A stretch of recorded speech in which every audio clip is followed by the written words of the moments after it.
there is a push on social media, and I don't know if you're aware of this, but to defy the orders in place right now in the state and the city this coming Sunday. Anything you want to say to faith leaders out there who may be thinking of defying your orders, the governor's orders? Yeah, I don't think it's smart. Part of the reason that we have put these measures in place is to save people's lives, and we know that congregate settings, particularly congregate settings where we have people who are gathering, who have underlying medical conditions, who are over 60 years of age, those are exactly the kind of conditions where this virus spreads rapidly and unfortunately has led to death.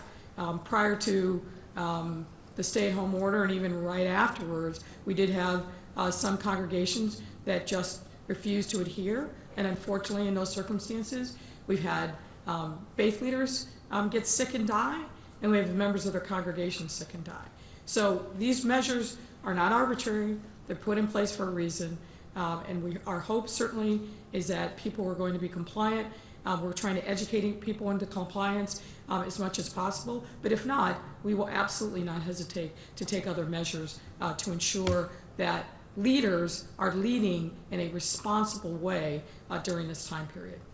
This is a question for you from Daniel Kramer from CBS Chicago. He says, regarding the rules for third-party food delivery apps, I'm just going to ask if you could speak up just a little bit. Yes, ma'am. Yes, ma'am. Go ahead. Regarding the rules with the third-party food delivery apps, what prompted these changes? Grubhub, DoorDash, and others are large national companies. How can you expect them to have special disclosures just for Chicago customers? Well, I don't think this is special for Chicago, and really this is an issue that I think has been animating discussions in cities all over the country.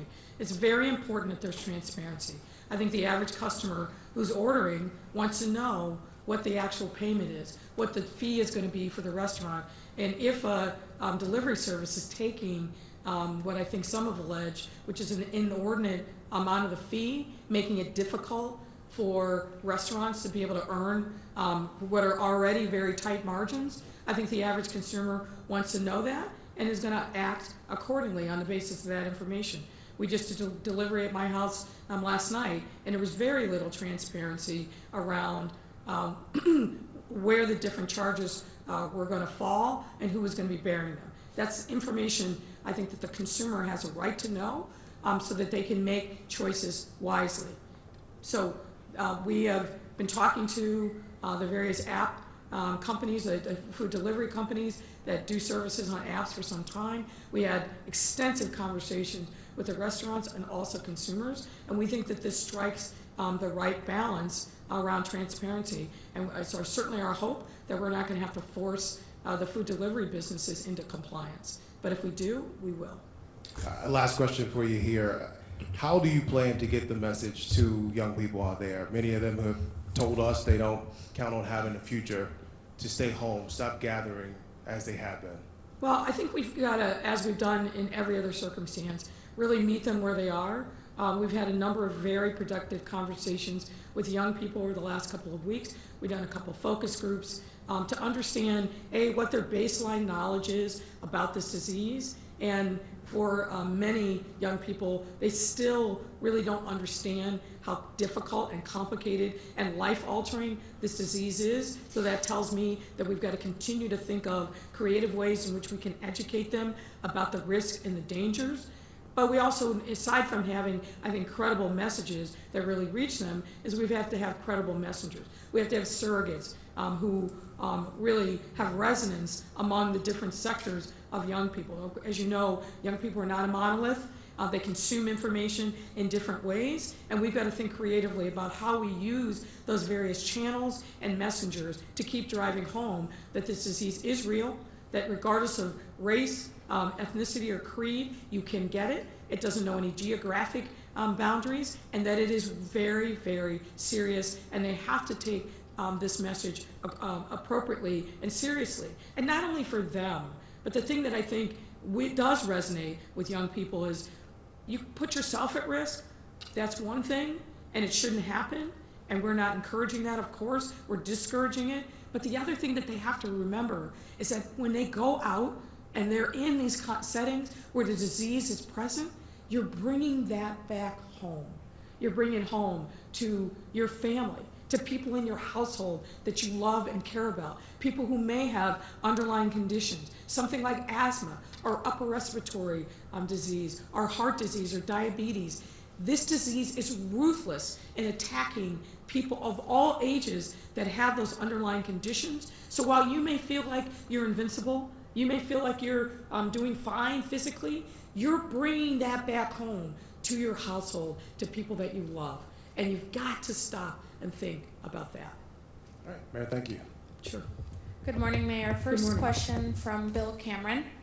What do you think of the MLB owner's proposal to start the baseball season around July 4th in home ballparks with few, if any, fans? Well, from the Chicago perspective, we need to make sure that that can be done safely. I can't predict where we're going to be in July, and so I think there's got to be a lot of coordination and conversation from MLB, the local teams, with their relevant city and health departments. I'm not going to support something that puts people at risk, and I certainly don't think we're going to be ready in July for having large crowds in a ball field. But if we can do it and we can do it safely, then that's something that we can certainly consider. But there needs to be conversation at the city level and not just from on high at the MLB level. And I'm confident that we'll have appropriate conversations well in advance of any efforts to try to restart the baseball season, or start the baseball season, I should say. Great. From Kelly Bauer at Block Club. As the city reopens and people move around more, what transportation options will there be for people who are uncomfortable with public transit? Well, Are you, sorry, I apologize. apologies. Are you any more open to making some streets bike or pedestrian only?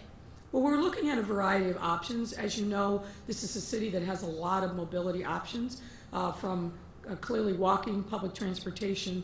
We're not going to encourage people to get in their cars and drive. That has the other repercussion not only of congestion but pollution. But we're also looking at really mapping out other bike routes. The scooter program will be up in an expanded pilot over the course of the summer. So we're meeting with our Chicago Department of Transportation, planning, and as well as the CTA, to give people a variety of options so that they can get around the city and safely. Question from Greg Pratt. What are the potential measures you may take if church leaders don't respond to your education outreach by stopping their in-person masses or services? Again, we hope that leaders of the faith community are going to be smart and sensible and recognize, obviously, people are following them, and that they hope that they lead their congregations, their flocks, in a way that is consistent with the public health guidelines. And we're going to be communicating over and over again over the course of this week. I understand that people are getting anxious, but defying common sense and public health guidance only puts their congregations at physical risk. We don't want to see a cluster break out because faith leaders believe that they have only one way of showing their reverence to the God that they worship. You know, the Bible tells us, where two or more are gathered in my name, there will I be also.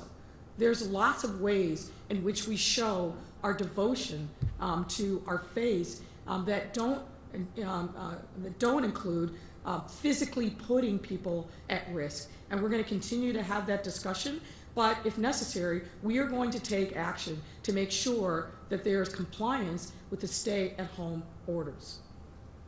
Question from Marianne Ahern. There's so much frustration on when the city and state will reopen. Your metrics remove congregate settings, but the state does not.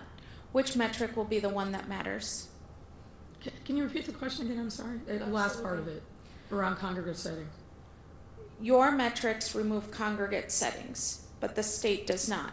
Which metric will be the one that matters? Well, we are still very much engaged in our congregate settings. That is, as we all know, have been an area where we've seen significant spread of the virus. We've been on board working with congregate settings, whether it's nursing homes, whether it's senior facilities. That's been a part of the work of our COVID-19 response, literally from day one. So we are focused on the metrics that we think are making a substantial difference in Chicago. And we've laid those out in detail, obviously hospitalizations, ICUs, rate of positivity, rate of testing, and so on. And those are the ones that we think make the most sense for our region. Even with the state plan, it didn't presume that there's going to be a cookie cutter approach across the various regions in the state. That's not what the plan anticipated. So we feel very, very comfortable with the metrics that we laid out, and those are the ones that we watch every single day, and those are the ones that we will be following to determine whether we move from phase 2, where we are right now, to phase 3. Last question is a two-part question, Mayor, from WSNS TV. Some vendors that used to be at flea markets are now selling their goods on the streets of Chicago. Many of the Latino vendors say that this is their only way of survival since there isn't any help for them.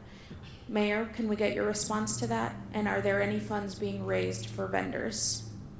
Well, we know that this is an issue and a challenge, and I certainly understand what the concerns are of the street vendors who normally are selling at flea markets or other gatherings, but we can't have people just randomly taking matters into their own hands. So we're willing to work with them.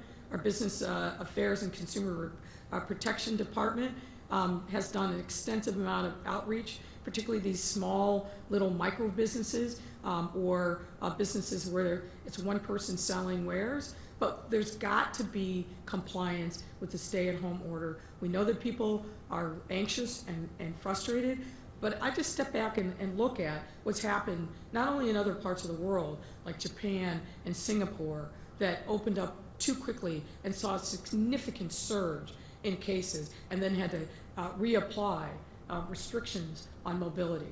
It's happening in the United States. Georgia, for example, is a state where they reopened. Now, they didn't do a whole lot on the front end regarding restricting people's mobilities, but guess what? They opened, threw open the floodgates, and what have they seen? A significant spike in cases. We don't want to have to open and then reclose because people are not doing what's necessary. And in this period now of phase 2, where we still have to significantly restrict our movements, we have to make sure that there is universal compliance. And we're going to keep preaching that gospel because we know that is the only way that we're going to save lives. And I understand that this has absolutely been an economic hardship on many, and particularly those vendors that rely upon the flea markets and other kinds of sales that haven't been available to them.